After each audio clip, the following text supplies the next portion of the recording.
നമസ്കാരം. നമ്മൾ ലോകത്തുള്ള എല്ലാ മലയാളികളും ഏക പ്രതീക്ഷയോട് കാത്തിരിക്കുന്ന ദൃശ്യം മെയ് 21 സ്ക്രീനിൽ തെളിയാണ്. അതിന് ഞങ്ങളുടെ എല്ലാവരുടെയും ഹൃദയം നിറഞ്ഞ ആശംസകൾ ആദ്യം അർപ്പിച്ചു എന്ന് നമ്മൾ തുടങ്ങാം.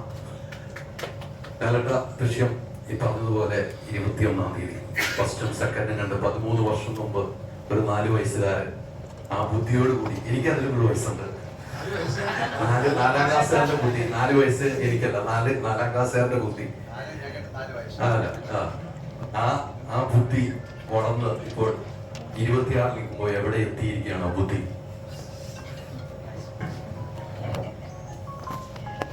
സിനിമ കാണുമ്പോഴല്ലേ അങ്ങനെ വലിയ ബുദ്ധിമാനൊന്നുമായിട്ട് ഞാൻ കണക്കാക്കുന്നില്ല. അതൊരു സർവൈവലിൻ്റെ എൻ്റെ കുടുംബത്തെ രക്ഷിക്കാൻ വേണ്ടി നമ്മൾ ആദ്യത്തെ സിനിമയിൽ തന്നെ പറയുന്നുണ്ട്, ഞാൻ ഏതറ്റവും മലയാളികൾ മാത്രമല്ല, ഒരുപാട് മലയാളം പറഞ്ഞുകൂടാത്ത ആൾക്കാർ ഒത്തിരി ഈ സിനിമയ്ക്ക് വേണ്ടി കാത്തിരിക്കുകയാണ്.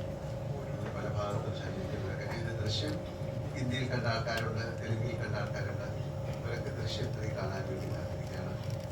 അവർക്കറിയണം ജോർജ് കുട്ടിക്ക് അവരുടെ ഫാമിലിക്ക് അല്ലെങ്കിൽ ഗീതാ പ്രഭാകരന് അവരുടെ ഫാമിലിക്ക് സംഭവിച്ചു, അവർക്ക് അല്ലെങ്കിൽ ആരാണ് ജയിച്ചത്. 4-ാം ക്ലാസ്സുകാരുടെ ബുദ്ധി എന്ന് പറയുന്നത് അതിന് 1-ലും 2-ലും നിങ്ങൾ കണ്ടു. 3-ൽ എങ്ങനെയാണെന്നുള്ളത് ഇപ്പോൾ പറയാൻ പറ്റുമോ?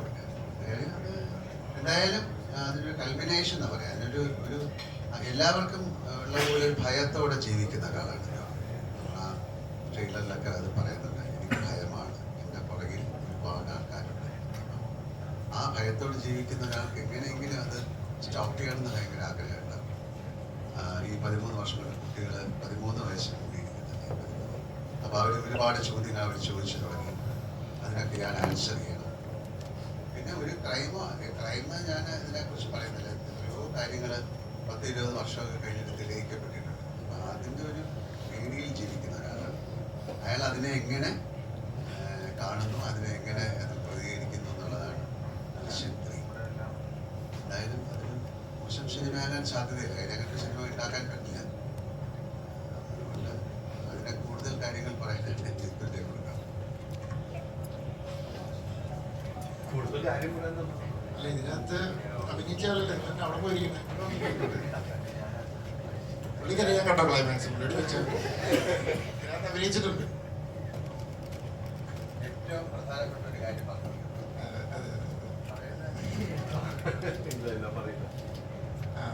ദൃശ്യം 3 എന്താ പറയുക, എല്ലാവർക്കും അറിയേണ്ടത് എത്ര ട്വിസ്റ്റ് ഉണ്ട്, എത്ര സസ്പെൻസ്, എന്തൊക്കെയാണ് ഇത്, അങ്ങനെ ഇങ്ങനെയാണ്. ഞാൻ ദൃശ്യം ഫസ്റ്റ് ഇറങ്ങിയപ്പോൾ തൊട്ട് ഞാൻ പറയുന്നൊരു കാര്യമുണ്ട്, അതൊരു ഇമോഷണൽ ഡ്രാമയാണ് എന്ന്. അതിൻ്റെ കാരണം 2 ഫാമിലിയിൽ 2 അമ്മമാരുടെ ഇമോഷൻ, 2 അച്ഛന്മാരുടെ ഇമോഷൻ, പിന്നെ കുട്ടികളുടെ ട്രോമ, ഇമോഷൻ, അതാണ് ശരിക്കും ഈ സിനിമയെ പ്രതിപാദിക്കുന്ന വിഷയം. അതിനകത്ത് കുറച്ച് ക്രൈമും കാര്യങ്ങളും വന്നു. സ്വാഭാവികമായിട്ട് ആ ക്രൈമിൽ നിന്ന് രക്ഷപ്പെടാനായിട്ട് ഈ പറയുന്ന പോലെ ജോർജ് കുട്ടിയുടെ ക്യാരക്ടർ നടത്തുന്ന കുറച്ച് ഡെസ്പറേറ്റ് ആയിട്ടുള്ള കുറച്ച് അറ്റംപ്റ്റ്സ് ഉണ്ട്. അത് അതിൻ്റെ കഥാഗതിയിൽ നിങ്ങളെ ചില സ്ഥലങ്ങളിൽ ഭയങ്കരമായിട്ടും സർപ്രൈസ് ചെയ്യിച്ചിട്ടുണ്ട്. അതുപോലെ പോലീസിൻ്റെ ഭാഗത്തു നിന്നുള്ള ചില കാര്യങ്ങൾ. അപ്പോൾ നിങ്ങളത് ആ ട്വിസ്റ്റ് എന്നൊക്കെ പറഞ്ഞാൽ സിനിമയുടെ ഒരു കോർ എലമെൻറ്റിൽ നിന്ന് പോയ ഒരു ഫീലിംഗ് എനിക്ക് ഭയങ്കരമായിട്ട്. അപ്പോൾ 1 ആയാലും 2 ആയാലും 3 ആയാലും ഞാനിതിനെ ഈ ഫ്രാഞ്ചൈസിനെ ഇതൊരു ഇമോഷണൽ ഡ്രാമയായിട്ട് കൺസിഡർ ചെയ്തിട്ടുണ്ട്. പിന്നെ ഫസ്റ്റിനകത്ത് ഒരു പ്രത്യേക സാഹചര്യത്തിൽ ജോർജ് കുട്ടിക്ക് ഒരു സർവൈവലിന് വേണ്ടിയിട്ട് പെട്ടെന്ന് ചില കാര്യങ്ങൾ ചെയ്യേണ്ടി വന്നു. ഒരു ഇൻ്റലിജൻ്റ് ആയിട്ട് കുറച്ച് കാര്യങ്ങൾ ചെയ്തു. സെക്കൻഡ് ആയപ്പോൾ ഓൾമോസ്റ്റ് എല്ലാം സേഫ് ആണെന്ന് കരുതി വെക്കുമ്പോഴും ജോർജ് കുട്ടിയെ സംബന്ധിച്ചിടത്തോളം ജോർജ് കുട്ടി അതൊരു സേഫായിട്ട് ഇനി എടുത്തിട്ടില്ല. ഇപ്പോൾ വേണമെങ്കിൽ എന്നിലേക്ക് എത്തും എന്നുള്ള ഒരു മുൻ ധാരണയോടുകൂടി അദ്ദേഹം ഒരു ഡിഫൻസ് ടാക്ടിക്സ് ക്രിയേറ്റ് ചെയ്യുകയാണ്. അതും കടന്ന് ഓൾമോസ്റ്റ് ഒരു ക്ലോഷർ പോലെയാണ് ദൃശ്യം 2 അവസാനിക്കുന്നത്. ആ 2ൻ്റെ എൻഡ് ഡയലോഗ് ഉണ്ട്, അത് നിങ്ങൾ പറഞ്ഞിട്ടുണ്ടാവും. അതായത് നമ്മുടെ അടുത്ത വരവിനായിട്ട് അല്ല തയ്യാറെടുപ്പിലായിരിക്കും ഇനി അയാൾ. അതാണ് അയാൾക്കുള്ള ശിക്ഷയെന്നും അതിപ്പോ പോലീസ് വന്നില്ലേലും ഇയാള് മരിക്കുന്നിടം വരെ അത് ചെയ്തുകൊണ്ടിരിക്കേണ്ട ഒരു അവസ്ഥയിലാണ്. ഇയാളെ സംബന്ധിച്ചിടത്തോളം ജോർജ് കുട്ടി എന്ന് പറഞ്ഞ ആ ക്യാരക്ടറിനെ സംബന്ധിച്ചിടത്തോളം ആ വീടിന്റെ സമീപത്ത് ആരെങ്കിലും വന്നു, ഒരു സ്ട്രേഞ്ചർ വന്നു, എന്ത് വന്നാലും അദ്ദേഹത്തിന് മനസ്സമാനത്തോടെ ഉറങ്ങാൻ പറ്റും.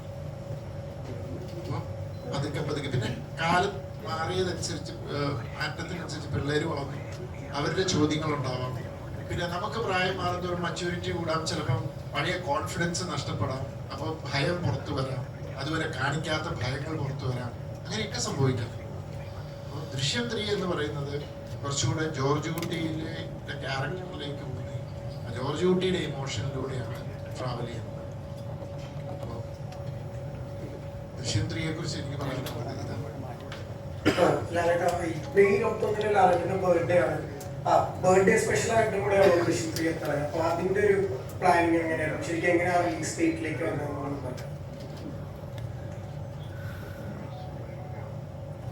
അതൊന്നും ഒരു അറിയാതെ സംഭവിച്ചൊരു കാര്യമായിട്ടാണെങ്കിൽ പറയാൻ കാര്യം, നമ്മൾ ഈ സിനിമ നേരത്തെ റിലീസ് ചെയ്യാനൊക്കെ പ്ലാൻ ചെയ്തതാണ്. പിന്നെയാണത് ഒരു മിഡിൽ ഈസ്റ്റ് കാര്യങ്ങളൊക്കെ ആയിട്ട് കുറച്ച് നമുക്ക് ഷിഫ്റ്റ് ചെയ്തു. അപ്പോൾ ഈ May 21 എന്ന് പറയുന്നത് നമ്മളൊരു സിനിമ റിലീസ് ചെയ്യേണ്ടത് ഒരു വെള്ളിയാഴ്ചയോ അല്ലെങ്കിൽ വ്യാഴാഴ്ചയൊക്കെ, അല്ലാതെ വളരെ അപൂർവം സിനിമകൾ വേറെ ദിവസങ്ങളിൽ. പക്ഷെ നമ്മൾ നോക്കിയപ്പോൾ May 21 ഒരു വ്യാഴാഴ്ചയാണ്. അതൊരു ഭാഗ്യമായിട്ട് ഞങ്ങൾ വിചാരിച്ചു. പിന്നെ ഇങ്ങനെ ഒരിക്കലേ ഒരു ചാൻസ് കിട്ടുള്ളൂ. കാര്യം ഇത്രയും ആൾക്കാർ എക്സ്പെക്ട് ചെയ്യുന്നൊരു സിനിമ, ആ സിനിമ നമ്മുടെ പിറന്നാളിന് അത് കൊടുക്കുക എന്ന് പറയുന്നത് എന്നെക്കാളും കൂടുതൽ ആൻ്റണിയുടെ അഭിപ്രായമായിരുന്നു. അപ്പോൾ അതൊരു വലിയ ഒരിക്കൽ മാത്രം സംഭവിക്കുന്ന കാര്യമാണ്. ഇനി എല്ലാ പിറന്നാളും ഒരു സിനിമ എടുക്കാൻ പറ്റില്ല. അത് മാത്രമല്ല, അത് ദിവസങ്ങളും കൂടെ വരണം. അപ്പോൾ ഇതൊരു വ്യാഴാഴ്ചയാണ് എടുക്കുന്നത്. ആൻഡ് ഏറ്റവും നമുക്ക് ഇപ്പോൾ നമ്മുടെ ജീവിതത്തിൽ ഏറ്റവും പ്രധാനപ്പെട്ട ഒരു കഥാപാത്രമാണ് ജോർജ് കുട്ടി ഈ ദൃശ്യം. അപ്പോൾ ആ ദിവസം വന്നത് വളരെ ഒരു പോസിറ്റീവായിട്ട് ഞങ്ങൾ കാണുന്നു. അതൊരു പിറന്നാൾ സമ്മാനമായിട്ട് ആൾക്കാർക്ക് കൊടുക്കാൻ ഉള്ള ധൈര്യം ഞങ്ങൾക്കുണ്ടായി. കാര്യം ഒരു മോശം സിനിമയൊന്നും ആയിരിക്കില്ല. കാര്യം ഈ പ്രേക്ഷകരായ ഇതിൽ ഒന്നും കള്ളത്തരങ്ങളൊന്നുമില്ല. കാര്യം ആ ജോർജ് കുട്ടിക്കും ഫാമിലിക്കും നടന്ന എല്ലാവർക്കും അറിയാം, എല്ലാവർക്കും എന്താണ് സംഭവിച്ചതെന്നറിയാം. അതിൽ നിന്ന് അയാൾ എങ്ങനെ രക്ഷപ്പെടുന്നു എന്നുള്ളതാണ് എല്ലാവർക്കും അറിയാം. ആ പിറന്നാൾ ദിവസം ഈ സിനിമ പ്രേക്ഷകരിലേക്ക് എത്തിക്കാൻ കഴിഞ്ഞത് വളരെ സന്തോഷമായിട്ട് ഞാൻ കാണുന്നു. ആൻ്റണിക്ക് എന്തെങ്കിലും ഇതിനെക്കുറിച്ച് പറയാനുണ്ടെങ്കിൽ പറയാം. ആശീർവാദ് സിനിമാസിന് ഏറ്റവും സന്തോഷമുള്ള ഒരു റിലീസ് ഡേറ്റാണ്. ആശീർവാദിനെ സംബന്ധിച്ച്, എന്നെ സംബന്ധിച്ച്, മോഹൻലാൽ സാറിനെ ഇഷ്ടപ്പെടുന്ന എല്ലാവരെയും സംബന്ധിച്ചും ഏറ്റവും പ്രിയപ്പെട്ടതാണ് May 21 എന്ന് പറയുന്നത്. അപ്പോൾ ലാൽ സാർ പറഞ്ഞ പോലെ ജീവിതത്തിലെ ഇതുവരെയുള്ള എൻ്റെ ലാൽ സാറിനോട് ചേർന്നുള്ള യാത്രയിൽ ഇതുപോലൊരു ദിവസം ദൃശ്യം എന്ന് പറയുന്ന ഒരു സിനിമ റിലീസ് ചെയ്യാൻ പറ്റുന്നു എന്ന് പറയുന്നത് എൻ്റെ ജീവിതത്തിലെ ഏറ്റവും സന്തോഷകരമായ ഒരു ദിവസമാണ്. അതാണ് ദൃശ്യം എന്ന് പറയുന്ന സിനിമ ആ ദിവസം തന്നെ റിലീസ് ചെയ്യാൻ ഒരു ഭാഗ്യം കിട്ടിയത്. അപ്പോൾ അതിനെ ഞാൻ നെഞ്ചോട് ചേർത്ത് വെക്കുന്നു. മലയാളികൾക്ക് എല്ലാവർക്കും വേണ്ടി അതിനെ ആ ദിവസം റിലീസ് ചെയ്യും.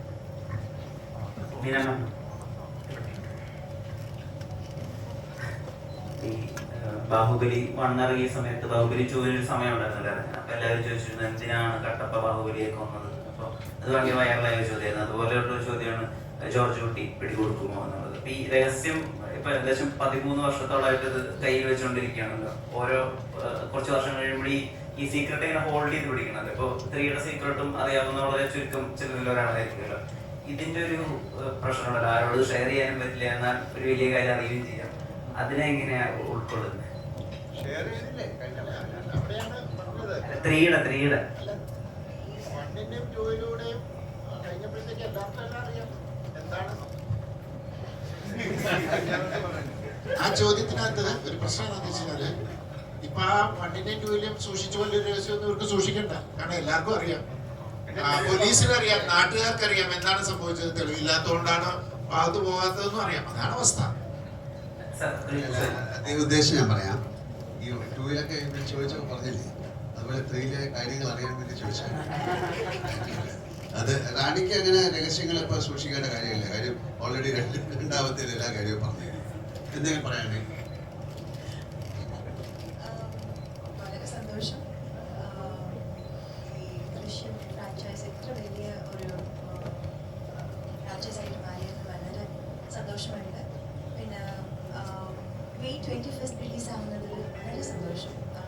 like a double dhamaka. And ഈ രണ്ട്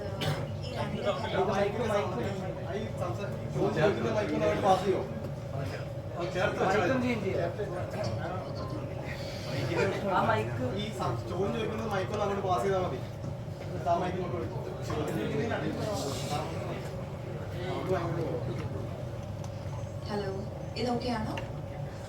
അവർക്ക് ഇത്ര ശബ്ദമേ ഉള്ളൂ. അല്ല, ഐ എം വെരി ഹാപ്പി ഈ ദൃശ്യം ഫ്രാഞ്ചൈസ് ഇത്ര വലിയ ഒരു ഫ്രാഞ്ചൈസായി മാറിയതിൽ. ആൻഡ് എൻ്റെ ക്യാരക്ടറും റാണിയുടെ ക്യാരക്ടറും വളരെ ഇമ്പോർട്ടൻറ്റ് ക്യാരക്ടറായി മാറി.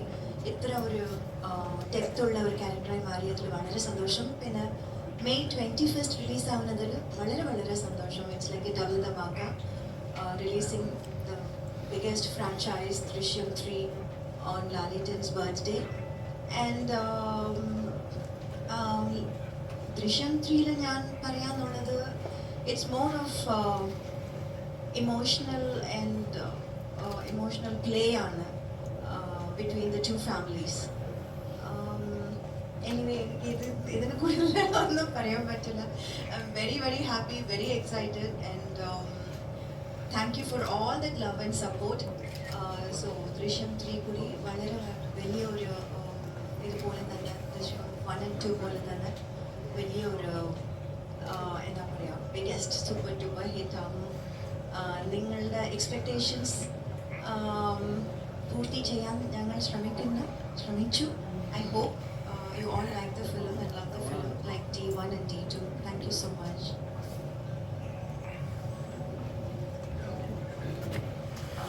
അശമ,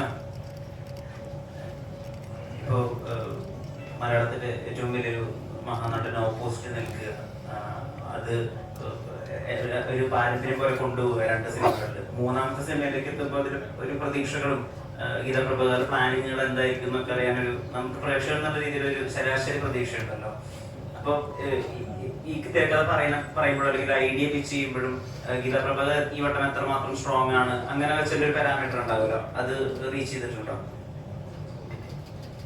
അതിനൊരു ഉത്തരം എനിക്ക് ഇപ്പം പറയാൻ പറ്റില്ല. 21st നിങ്ങൾ കണ്ടു തന്നെ മനസ്സിലാക്കണം. പക്ഷെ ഇങ്ങനൊരു കഥാപാത്രത്തിലേക്ക് എത്തിപ്പെട്ടതിൽ വളരെ വളരെ സന്തോഷം. 1ഉം 2ഉം കഴിഞ്ഞ് 3ലേക്ക് നിൽക്കുന്നതിൽ ഒരുപാട് സന്തോഷം. ഗീതാപ്രഭാകർ ഭയങ്കര സ്ട്രോങ് ആയിട്ടുള്ളൊരു ലേഡി ആയിരുന്നു, ഓഫ് കോഴ്സ് 1ലും 2ലും ഒക്കെ. പക്ഷെ അവരുടെ ഒരു ട്രാവൽ എന്ന് പറഞ്ഞാൽ അവരുടെ മകനെ നഷ്ടപ്പെട്ടിട്ട് ജീവിക്കുന്ന ഒരു അമ്മയാണ്. അവരിലൊരു അമ്മ കൂടിയുണ്ട്. അപ്പം ആ അമ്മ എങ്ങനെ അത് സഹിക്കുന്നു, അല്ലെങ്കിൽ അവരിലുള്ള പോലീസ് ഓഫീസർ അതെങ്ങനെ സഹിക്കുന്നു എന്നുള്ളതൊക്കെ തീർച്ചയായിട്ടും എൻ്റെയും ഉള്ളിലുള്ള കാര്യം. എനിക്ക് എല്ലാ പ്രേക്ഷകരെയും പോലെ ഞാനൊരു പ്രേക്ഷക എന്ന നിലയിൽ എൻ്റെയും ഉള്ളിലുള്ള കാര്യമാണ്. വി വിൽ സീ 21st നമുക്ക് കാണാം എങ്ങനെയായിരിക്കും ഗീതാപ്രഭാകർ നിൽക്കുന്നത്. Thank you so much. എല്ലാവർക്കും നമസ്കാരം കേട്ടോ. Thank you. ദൃശ്യം കുടുംബത്തിലേക്ക് ഒരു പുതിയ ആള് ഇവിടെ എത്തിയിരിക്കുകയാണ്. അത് നമ്മൾ എന്താണ് കഥാപാത്രം, ഇവരുടെയൊക്കെ കഥാപാത്രത്തെ കുറിച്ച് ഞങ്ങൾക്ക് എല്ലാവർക്കും അറിയാം. പക്ഷെ ഇണയുടെ കഥാപാത്രം ഞങ്ങൾക്ക് ആർക്കും അറിയില്ല. ആ പുതിയ കുടുംബത്തിലേക്ക് എത്തിക്കഴിഞ്ഞപ്പോൾ ഒരു സന്തോഷം ആ കഥാപാത്രം. എല്ലാവർക്കും നമസ്കാരം. Good evening. ഞാനിതിലൊരു ഇൻവെസ്റ്റിഗേറ്റീവ് ജേർണലിസ്റ്റിൻ്റെ ക്യാരക്ടറാണ് ചെയ്യുന്നത്. നിങ്ങളെല്ലാവരെയും പോലെ തന്നെ. അതിന് കൂടുതൽ എനിക്കൊന്നും പറയാനില്ല. പിന്നെ വളരെയധികം സന്തോഷം ദൃശ്യം പോലത്തെ ഒരു സിനിമയിൽ ഒരു പുതിയ അഡീഷൻ ആവാൻ പറ്റിയതിന്. അന്വേഷണമാകുമ്പോൾ ഇനി തുടർന്നുള്ള ഭാഗങ്ങൾ അന്വേഷണത്തിന്റെ ഒരു എലമെന്റ് ഉണ്ടാവുമല്ലോ. അന്വേഷണം പറഞ്ഞിട്ടുണ്ടോ? ഇനിയും തുടർന്നിങ്ങനെ വരുമല്ലോ. അങ്ങനെയൊന്നും പറഞ്ഞിട്ടില്ല. തുടരട്ടെ എന്ന് ഞാനും ആഗ്രഹിക്കുന്നു, നിങ്ങളെല്ലാരെയും പോലെ.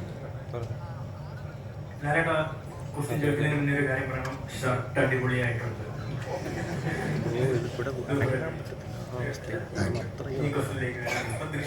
ഞാൻ ഈ ഷർട്ട് മാറാൻ പറഞ്ഞിട്ട് ഞാൻ മാറാതിട്ടുണ്ടെന്നാണ്. ദൃശ്യം 3 തുറന്നു നോക്കിക്കഴിഞ്ഞാൽ ഓരോ സിനിമ എടുക്കുമ്പോഴും അതിൻ്റെ ഇടയിൽ ഗ്യാപ്പ് വന്നിട്ടുണ്ട്, വർഷങ്ങളുടെ ഗ്യാപ്പ് വന്നിട്ടുണ്ട്. അപ്പം നേരത്തെ ജിത്കേട്ടൻ പറഞ്ഞ പോലെ ക്യാരക്ടേഴ്സിന് കഥ മാറുന്നതിനനുസരിച്ച് ക്യാരക്ടേഴ്സിന് മാറ്റം സംഭവിക്കുന്നുണ്ട്. അപ്പം ഈ ഗ്യാപ്പിനിടയിൽ വീണ്ടും ഈ ക്യാരക്ടറായി മാറുമ്പോൾ ഓഫ്കോഴ്സ് ആ ക്യാരക്ടറിന് പിന്നെയും മാറ്റങ്ങൾ സംഭവിച്ചിട്ടുണ്ട്. അപ്പം ആ കഥാപാത്രമായി പിന്നീട് മാറുമ്പോൾ അതെങ്ങനെയാണ് ഡയറക്ടർ ആ ഒരു മാജിക്? നമുക്ക് ദൃശ്യത്തിലെ 1ലെയും 2ലെയും ജോർജ് കുട്ടിയെ നമുക്കറിയാമല്ലോ. അപ്പം അതുപോലെ 3ലേക്ക് വരുമ്പോൾ ആ കഥാപാത്രം ഓൾറെഡി ഉള്ള കഥാപാത്രമാണ്. ഞാൻ പലപ്പോഴും പറഞ്ഞ പോലെ ഈ കഥാപാത്രത്തെ മാത്രമേ എനിക്ക് ഇതുവരെ മനസ്സിലായിട്ടില്ല. ജോർജ് കുട്ടി എങ്ങനെയാണ് പെരുമാറുന്നത്, അയാളുടെ മനസ്സിൽ എന്താണെന്നൊക്കെ ഉള്ളത് വളരെ സ്ട്രെയിഞ്ച് ആയിട്ടുള്ളൊരു ക്യാരക്ടറാണ്. പലപ്പോഴും നമ്മൾ പല സിനിമകൾ ചെയ്യുമ്പം അതിലെ കഥാപാത്രത്തെ നമുക്ക് ഉൾക്കൊള്ളാൻ സാധിക്കും.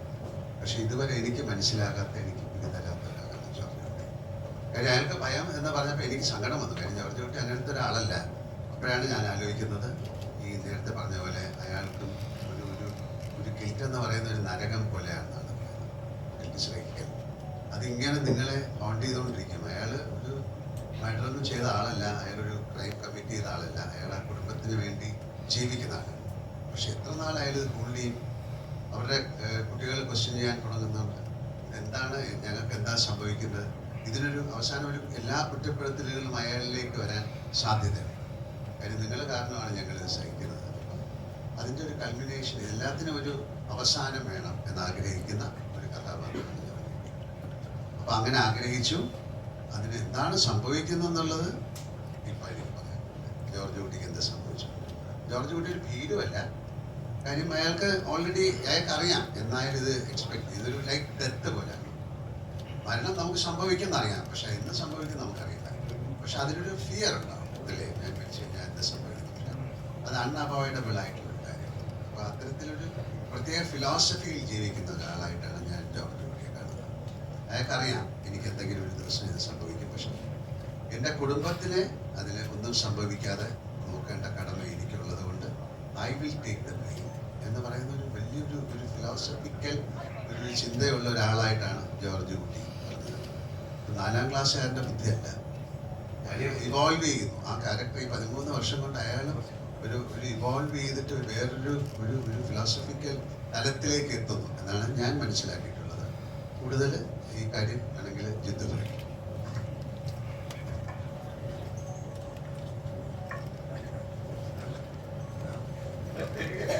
ജോർജ് കുട്ടി എന്ന് പറയുന്ന ക്യാരക്ടറൈസേഷൻ ഞാനിത് ക്രിയേറ്റ് ചെയ്ത് ഫസ്റ്റ് പാർട്ട് ഇറങ്ങി, സെക്കൻഡ് പാർട്ട് ഇറങ്ങി.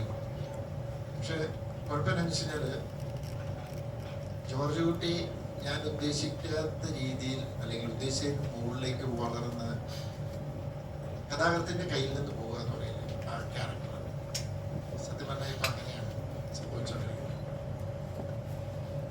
ഞാൻ ജോർജ് കുട്ടീനെ ആദ്യം ക്രിയേറ്റ് ചെയ്യുമ്പോൾ ഇത്രയും ഒരുപക്ഷെ കോംപ്ലിക്കേറ്റഡ് അല്ലായിരുന്നു എന്നാണ് ഞാൻ കരുതുന്നത്. പക്ഷെ സാഹചര്യങ്ങൾ ആ കഥാപാത്രത്തെ വല്ലാത്ത രീതിയിൽ കോംപ്ലിക്കേറ്റ് ചെയ്ത് വല്ലാത്ത രീതിയിൽ ഉള്ളൊരു അവസ്ഥയിലേക്ക് എത്തിച്ചിട്ടുണ്ട്. അതേപോലെ എൻ്റെ കയ്യിൽ നിന്നും ആ കഥാപാത്രം അതിനേക്കാൾ വളർന്ന് വലുതായി വേറെ തലത്തിലേക്ക് പോയിക്കൊണ്ടിരിക്കുന്നത്. It's beyond my control. അതാണ് എൻ്റെ ഒരു അവസ്ഥ. കാരണം ഒരിക്കലും ഞാൻ പോകാത്ത തലങ്ങളിലൂടെയാണ് അതെനിക്ക് സിനിമ കാണുമ്പോൾ മനസ്സിലാവും. ഒരിക്കലും ഞാൻ സ്വപ്നത്തിൽ പോലും വിചാരിക്കാത്ത തലത്തിലൂടെയാണ് ജോർജ് കുട്ടിയുടെ ട്രാവൽ. ജിത്തു സാർ ഇപ്പോൾ ഈ ദൃശ്യത്തിനെ കുറിച്ച് ഫാമിലി ഡ്രാമ എന്ന് പറയുമ്പോൾ പ്രേക്ഷകർ ദൃശ്യം 1, 2 കണ്ടുള്ള പ്രേക്ഷകർ ഈ ഫസ്റ്റ് ട്വിസ്റ്റാണെങ്കിൽ അവസാനം വന്നത് അതേ ട്വിസ്റ്റോടെ തന്നെയാണ് പ്രതീക്ഷിച്ചിരിക്കുന്നത്. അതിപ്പോൾ ജിത്തു സാർ ഇപ്പോഴും ഫാമിലി ഡ്രാമ എന്ന് പറയുമ്പോൾ പ്രേക്ഷകർ വിശ്വസിക്കുന്നില്ല. അല്ല, അത് പ്രേക്ഷകർ എനിക്കൊന്നും ചെയ്യാൻ പറ്റുന്നില്ല. ശരി, ഇതിനകത്ത് ട്വിസ്റ്റ് എന്ന് പറയുന്ന വാക്ക് തന്നെ ഇതില്ല. അതാ ഞാൻ പറഞ്ഞത്, ഒരു ഫാമിലി ഡ്രാമ, അതിനകത്തേക്ക് ഒരു ക്രൈം വന്ന് ആ ഒരു സിറ്റുവേഷനകത്തൂടെ നമ്മൾ ഒരു അതിൻ്റെ ഒരു കഥാഗതിയുടെ വളർച്ചയിൽ കുറച്ച് സംഭവവാസങ്ങൾ ഉണ്ടായത് നിങ്ങളെ സർപ്രൈസ് ചെയ്യിച്ചു. അതിനപ്പുറത്തേക്കൊരു ട്വിസ്റ്റ്. അതുപോലെ തന്നെ നിങ്ങൾ ജോർജ് കുട്ടിയുടെ ബ്രില്യൻസ് എന്ന് പറഞ്ഞ് നമ്മൾ ഒത്തിരി ആൾക്കാർ പറയുന്നുണ്ട്. ആക്ച്വലി അതൊരു ബ്രില്യൻസ് അല്ല, ഭയങ്കര റിഫ്ലക്സ് ആക്ഷൻ ഉള്ള ഒരു ക്യാരക്ടറാണ് ജോർജ് കുട്ടി. ഇപ്പൊ ഞാനൊരു 1-2 എക്സാമ്പിൾ പറയാം. നിങ്ങൾ ഒരുപക്ഷെ ഞാൻ പല ഇന്റർവ്യൂവിൽ പറഞ്ഞു, ഒത്തിരി നിങ്ങൾക്കൊക്കെ അറിയാവുന്നതാണ് ജോർജ് കുട്ടിയുടെ ഫസ്റ്റിന്റെ ഒരു റിയാക്ഷൻ. റാണി ഇങ്ങനെ അതിന് 2ാം തീയതി ഓശം ഞങ്ങളോട് ഇല്ലായിരുന്നു ഇങ്ങനെ പോകുന്ന ഒരു റിയാക്ഷൻ, നല്ല രീതിയിലൊരു റിയാക്ഷൻ ജോർജ് കുട്ടി നമുക്ക് കിട്ടി. ഇമ്മീഡിയറ്റ് അവിടെ നിങ്ങൾ ഇനിയും ശ്രദ്ധിച്ചോ, ജോർജ് കുട്ടി ഈ ബാക്കി ഡയലോഗ് നടക്കുമ്പോൾ ഈസ് വാക്കിംഗ്, ഇതിനെ എങ്ങനെ മറികടക്കും? ഇമ്മീഡിയറ്റ് ആ ഡയലോഗ് തീർന്നു. അവിടുന്ന് ചോദ്യം സഹദേവന്റെ വന്നു, ഇപ്പൊ എല്ലാം ക്ലിയർ ആയത് അങ്ങനെ ഇങ്ങനെ. അപ്പൊ ജോർജിന്റെ ഒരു സ്മൈലൊക്കെ ഉടനെ ഓപ്പോസിറ്റ് തന്നെയാളൊന്ന് പതറി. പുള്ളിനെ വളരെ ലാഘവത്തോട് ഇത്. But back of his mind is working. Immediate പുള്ളി ആ പ്രശ്നം സോൾവ് ചെയ്ത് എങ്ങനെ വെച്ചാൽ, അല്ല അത് പ്രിൻസിപ്പൾ അവിടെ നിന്ന് വിളിച്ചു പറഞ്ഞപ്പോഴേ പുള്ളിക്കാരത്തി നേരത്തെ കാര്യം ഇറങ്ങിയിരുന്നു. അങ്ങനെ എഡിറ്റിന്റെ കാര്യം മനസ്സിലായിരുന്നു. അതിനൊരു സൊല്യൂഷൻ ആ മൊമെന്റ് പുള്ളി കണ്ടെത്തി. അങ്ങനെ ഒരു റിഫ്ലെക്സ് ആക്ഷൻ, അതുപോലെ റിഫ്ലെക്സ് ഉള്ള ഒരു ക്യാരക്ടറാണ് അത്. ഒരു ഞാൻ പറയുമെങ്കിൽ പ്രസൻസ് ഓഫ് മൈൻഡ് എന്നോ അല്ലെങ്കിൽ ആ ഒരു സിറ്റുവേഷൻ വരുമ്പോൾ ഇങ്ങനെ കൈകാര്യം ചെയ്യുന്നെന്ന് പറയുന്ന സാധനം. ആ ഡേ റീക്രിയേറ്റ് ചെയ്യാനുള്ള യാത്ര, ആ യാത്രയിലായിരിക്കാം പുള്ളി പല കാര്യങ്ങൾ പ്ലാൻ ചെയ്തത്. അപ്പോൾ ഞാനതിനെ അങ്ങനെയാണ് കാണുന്നത്. ഒരു നല്ല ബേസിക് എന്താ പറയുക കോമൺ സെൻസ് ഉണ്ട്. അതുകൊണ്ട് അതെല്ലാം സിനിമയിൽ നിന്ന് അക്യൂർ ചെയ്ത നോളജ്, അതിൽ നിന്ന് പല കാര്യങ്ങളും മനസ്സിലാക്കി അല്പം മുന്നേ ഒരു മുഴുവൻ നീട്ടി എറിഞ്ഞ് കാര്യങ്ങൾ പ്ലാൻ ചെയ്യുന്നു. അങ്ങനത്തെ ഒരു ഇതാണ്. അതുപോലെ തന്നെ നിങ്ങൾ റാണിയുടെ ക്യാരക്ടർ എടുത്തു നോക്കി. അവിടെ ഒരു സിറ്റുവേഷൻ ഉണ്ടായി, മകൾ ബൈ ആക്സിഡന്റ് ഒരാളെ കൊന്നു. റാണിയും ഒരു റിഫ്ലെക്സ് ആക്ഷനിലാണ് പെട്ടെന്ന് ഒരു പോകാൻ മുളയെന്ന് പറഞ്ഞിട്ട് ഉടനെ പോയി അവിടെ ആ കുഴി ഉണ്ടായിരുന്നു, ആ കുഴിയിൽ കൊണ്ടുപോയിട്ട് മൂടിയത്. അതും ഒരു കൈൻഡ് ഓഫ് ഇന്റലിജൻസ് ആണ്. അപ്പം എല്ലാ മനുഷ്യരിലും ഉണ്ട്. ചിലരിൽ അതിന്റെ ഒരു എന്താ പറയാ, അതിന്റെ ഒരു എന്താ ഒരു ഇത് കൂടി നിൽക്കും അതൊരു. അപ്പൊ അതുകൊണ്ട് ദയവ് ചെയ്ത് ഞാൻ ട്വിസ്റ്റ് ഇല്ല അങ്ങനെയില്ല എന്നല്ല പറയുന്നത്. ഇത് അതിന്റെ മുകളിലാണ് ഇതിനകത്ത് ഇമോഷൻ. ആ ഇമോഷൻ എല്ലാവരും വിട്ട് കളയുകയാണ്. അത് ട്വിസ്റ്റോ ഇതെന്ന് പറഞ്ഞിട്ടുണ്ട്. അതല്ല, ഫസ്റ്റും സെക്കൻഡും തേർഡിലും ചിലപ്പോൾ സർപ്രൈസിങ് ആയിട്ടുള്ള എലമെന്റ്സ് ഉണ്ടാവും. പക്ഷെ അതിനേക്കാളൊക്കെ മുകളിൽ ഇമോഷനാണ്. അത് നിങ്ങൾ വിട്ട് കളയുന്നതെന്നുള്ള ആഗ്രഹം കൊണ്ടാണ് ഞാനത് വീണ്ടും വീണ്ടും പറഞ്ഞത്. ഒരു ലാസ്റ്റ് ക്വസ്റ്റ്യൻ ആണ്. നമുക്ക് നാളെ മീറ്റ് ഉണ്ട്, നിങ്ങൾക്ക് കൂടുതൽ ചോദ്യങ്ങൾ അവിടെ ചോദിക്കാം. ഒരു ലാസ്റ്റ് ക്വസ്റ്റ്യൻ. 13 വർഷം മുമ്പ് പറഞ്ഞ 13 വർഷം മുമ്പ് ദൃശ്യത്തിന്റെ കഥ കേൾക്കുന്നു. അന്ന് പറയുന്നു അണ്ണാ ഇത് നമുക്ക് ചെയ്യാം എന്ന് പറയുന്നു. ഇത് സാറിന് അങ്ങനെയാണല്ലോ വിളിക്കുന്നത്. അണ്ണാ ഇത് നമുക്ക് ചെയ്യാം. പിന്നീട് സെക്കൻഡ് പാർട്ട് വരുന്നു, ഇതിപ്പോ തേർഡ് വരുന്നു. ആ കഥയിൽ അത്രമാത്രം പ്രാധാന്യം അന്ന് കഥ കേൾക്കുമ്പോൾ എന്താണ് ആൻഡ്രി ചേട്ടന് തോന്നിയത്? ഇത് എനിക്ക് ഫസ്റ്റും സെക്കൻഡും തേർഡും ഇനി 4ഉം 5ഉം ഒക്കെ വേണം. ജോർജ് കുട്ടിയെ ഒരിക്കലും പിടിക്കരുത് എന്നാണ് എന്റെ ആഗ്രഹം. എങ്ങനെ മുന്നോട്ട് പോകണം. എന്താണ് ആൻഡ്രി ചേട്ടൻ അണ്ണ എന്നൊരു വിളിയിൽ ഉറപ്പ് കൊടുക്കാൻ കാരണം? ഞാൻ ഈ ലാൽ സാറിന്റെ സിനിമകളൊക്കെ എനിക്കൊരു ആക്ഷൻ, അതായത് ഒരു ആക്ഷന് പ്രാധാന്യമുള്ള ഒരു ഹീറോ പരിവേഷമുള്ള വേഷങ്ങളോട് കൂടുതൽ ഇഷ്ടമുള്ള ഒരാളാണ്. അതുകൊണ്ട് തന്നെ കൂടുതൽ സിനിമകളും ആശീർവാദിന്റെ ഭാഗത്ത് നിന്ന് അങ്ങനെയുള്ള ചില ചിത്രങ്ങളിലൂടെയാണ് യാത്ര ചെയ്തത്.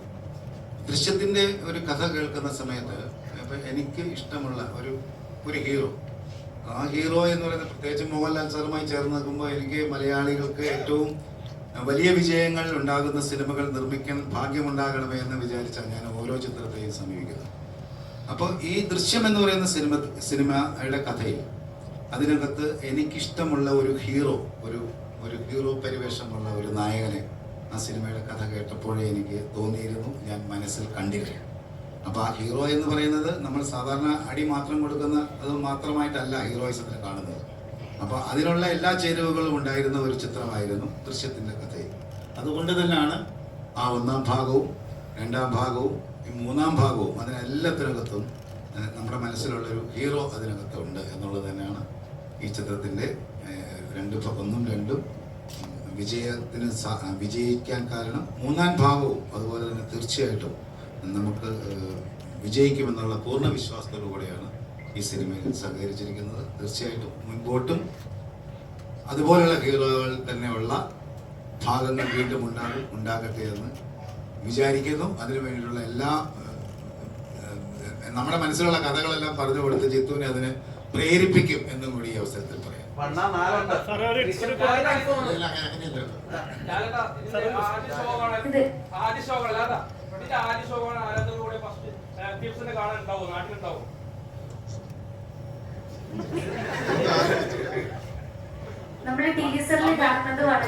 എവിടെ ഉണ്ടാകുമെന്ന് പറയണോ?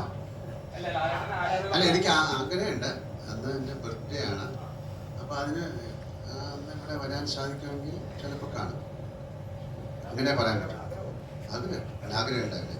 പിന്നെ ഫസ്റ്റ് ഷോ കാണുക എന്ന് പറയുന്നത് ഒരു വലിയ ജോലിയാണ്, നല്ല കാര്യമാണ്. അതിൻ്റെ അകത്തോട്ട് ഇറങ്ങി വരുമ്പോഴുള്ള പ്രശ്നം എന്താ ചോദിക്കാൻ?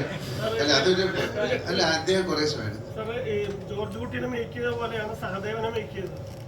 അപ്പൊ സെക്കൻഡില് ഈ സഹദേവനെ ശരിക്കും മിസ് ചെയ്തിട്ടുണ്ടായിരുന്നു. സഹദേവൻ അപ്പൊ ഈ തേട് വരുമ്പോ സഹദേവൻ തിരിച്ചു വരുമ്പോ എന്തായിരിക്കും? സഹദേവന് ആ കുട്ടിയുടെ കുട്ടികളുടെ മൊഴികളിൽ സഹദേവന്റെ പണി പോയി. സഹദേവൻ പോലീസല്ല, പണി പോയി, പുള്ളി വേറെ വഴിയിൽ പോയി. അങ്ങനെ ക്യാരക്ടർ അങ്ങനെയൊക്കെ പോയി. ഇത് സസ്പെൻസ് ആണോ? ടീസറിൽ വളരെ ഭയത്തോടെ ഇരിക്കുന്ന ജോർജ് കുട്ടിയുടെ ഒരു വിഷ്വലാണ് നമുക്ക് കാണാൻ പറ്റുന്നത്. അപ്പോൾ ഇതൊരു വ്യക്തിനീതി പൊതുനീതിയുമായിട്ട് ക്ലാഷ് ആകുമ്പോഴത്തേക്കുള്ളൊരു മാനസിക വെല്ലുവിളിയിൽ നിന്നുള്ളൊരു ഭയത്തിലുള്ളൊരു മൂവി ആയിരിക്കും ദൃശ്യം 3. ഭയത്തിലുള്ള മൂവി എന്ന് വെച്ചാൽ അങ്ങനെയല്ല. ജോർജ് കുട്ടിയുടെ ക്യാരക്ടറിൽ ഇപ്പം ഫിയർ എന്ന് പറയുന്ന ഒരു ഫാക്ടർ അതൊക്കെ പുറത്തേക്ക് വന്നു എന്ന് പറയുന്നത് നമ്മൾ കമ്മ്യൂണിക്കേറ്റ് ചെയ്തതാണ്. അതാണല്ലോ ഞാൻ പറഞ്ഞല്ലോ, അയാൾ ഒരു കുറച്ചുകൂടെ ഇവോൾവ് ആയ ഒരു സോളായി മാറി, കുറച്ച് ഫിലോസഫിക്കലായി മാറി എന്നൊക്കെ ഞാൻ പറഞ്ഞു. അതിൻ്റെ അർത്ഥമുണ്ട്. അപ്പം അങ്ങനെ അത് ചിന്തിച്ച് മനസ്സിലാക്കിയാൽ അങ്ങനല്ലേ ഒരു വ്യക്തി എന്ന് പറയുന്ന അയാള് ആ ഗിൽറ്റ് എന്ന് പറയുന്ന ഒരു ഹെല്ലാണ്. അതായത് എപ്പോഴും പിടിക്കപ്പെടാവുന്ന ഒരു ഫിയറിൽ നടക്കുന്ന ഒരാളാണ്. അയാൾക്ക് ഭയം ഉണ്ടാകും. അയാൾ ഏജ് ആകാണ്, അയാളുടെ കുട്ടികൾ വളർന്നു, അവർക്കൊരു ലൈഫ് ഉണ്ടാകണം, ഭാര്യയുണ്ട്, ഒരുപാട് കാര്യങ്ങളുണ്ട്. അതുകൊണ്ട് അയാൾ എന്താ ചെയ്യുന്നത് എന്ന് 21-ാം തീയതി കാണാം.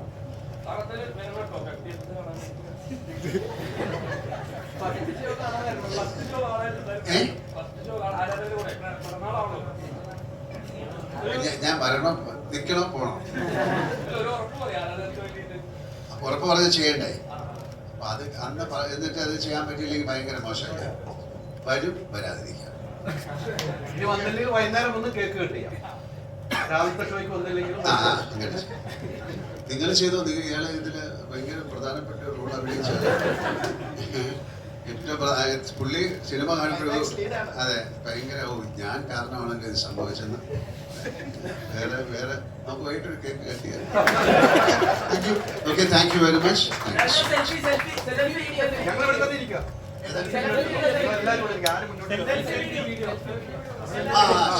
ഞങ്ങൾ ഇവിടെ തന്നെ ഇരിക്കുകയാണ്. ആരും എഴുന്നേറ്റ് പോകാനല്ലേ?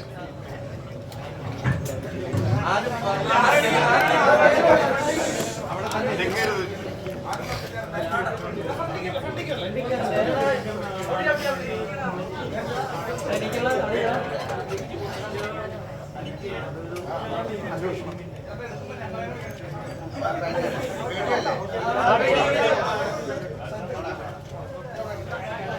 മണ്ണിലാരും നിൽക്കുന്നത്